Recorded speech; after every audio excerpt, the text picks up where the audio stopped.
اعوذ باللہ من الشیطان الرجیم بسم اللہ الرحمن الرحیم۔ امام ابن اسحاق بیان کرتے ہیں کہ حضرت ایوب علیہ السلام رومی النسل تھے اور آپ کا نسب نامہ اس طرح ہے: ایوب بن موس بن رزاح بن عیس مطلب اسو بن احساق بن ابراہیم خلیل اللہ علیہ السلام۔ بعض علماء نے آپ کا نسب اس طرح بیان کیا ہے: ایوب بن موس بن رؤیل بن عیس مطلب اسو بن احساق بن ابراہیم علیہ السلام۔ حافظ ابن عساکر رحمۃ اللہ نے ایک قول نقل کیا ہے کہ آپ کی والدہ حضرت لوط علیہ السلام کی دختر تھی۔ ایک قول یہ ہے کہ آپ کے والد ان مومنوں میں سے تھے جو حضرت ابراہیم علیہ السلام پر اس دن ایمان لائے جس دن آپ کو آگ میں ڈالا گیا اور آپ موزانہ طور پر سلامت رہے۔ قرآن مجید کی اس آیت مبارکہ وَمِن ذُرِّيَّتِهِ داؤد وسلیمان وأیوب ویوسف وموسیٰ وہارون، اور اس ابراہیم کی اولاد میں سے داؤد اور سلیمان اور ایوب اور یوسف اور موسیٰ اور ہارون ہے۔ یہ آیت مبارکہ سورہ انعام کی ہے اور اس کا نمبر ہے 84۔ اس کی تفسیر کرتے ہوئے وضاحت کیا جاتا ہے کہ ذریاتہ سے مراد ابراہیم علیہ السلام کی اولاد ہے، حضرت نوح علیہ السلام کی اولاد اس سے مراد نہیں ہے۔ لہٰذا صحیح بات یہی ہے کہ آپ حضرت ابراہیم علیہ السلام کی آل میں سے ہیں۔ آپ ان انبیاء کرام میں شامل ہیں جن کا نام لے کر ان پر وحی نازل ہونے کا ذکر کیا گیا ہے۔ اللہ تعالیٰ کا ارشاد ہے: اے محمد، ہم نے آپ کی طرف اسی طرح وحی بھیجی ہے جس طرح نوح اور ان سے پچھلے پیغمبروں کی طرف بھیجی تھی، اور ابراہیم اور اسماعیل اور اسحاق اور یعقوب اور اولاد یعقوب اور عیسیٰ اور ایوب کی طرف وحی بھیجی۔ یہ آیت سورہ نساء کی ہے اور اس کا نمبر ہے 163۔ صحیح یہی ہے کہ آپ عیس مطلب اسو بن احساق علیہ السلام کی نسل سے ہیں۔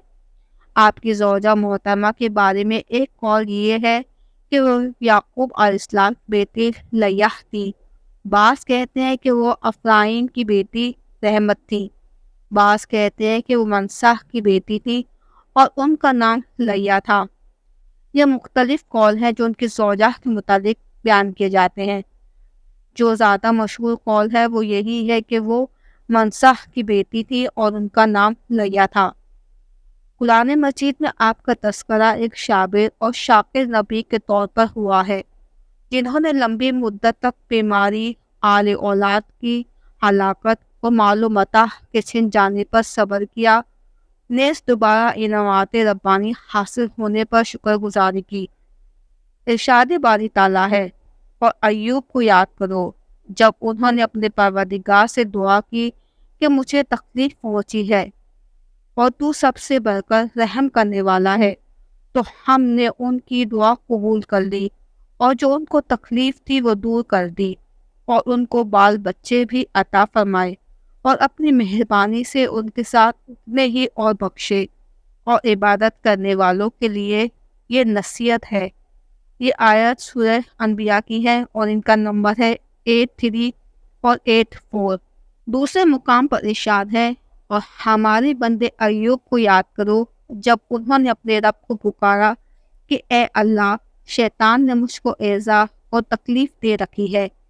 ہم نے کہا کہ زمین پر لات مارو، دیکھو یہ چشمہ نکل آیا، نہانے کو ٹھنڈا اور پینے کو شیریں، اور ہم نے ان کو اہل و عیال اور ان کے ساتھ اتنے ہی اور بخشے۔ یہ ہماری طرف سے رحمت اور عقل والوں کے لیے نصیحت تھی۔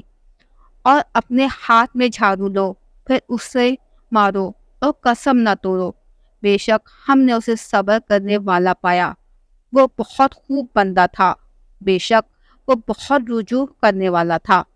یہ آیات مبارکہ سورہ سعد کی تھی جو کہ 14 سے 44 تک تھی۔ اس ویڈیو کا یہیں پہ اختتام ہوتا ہے۔ میری اگلی ویڈیو حضرت ایوب علیہ السلام کی آزمائش اور ان کی صبر کی انتہا کے متعلق ہے۔ اگر آپ جاننا چاہتے ہیں کہ حضرت ایوب علیہ السلام کی آزمائش اور صبر کی انتہا کیا تھی تو میرے اس اگلی ویڈیو کو ضرور سنیے گا۔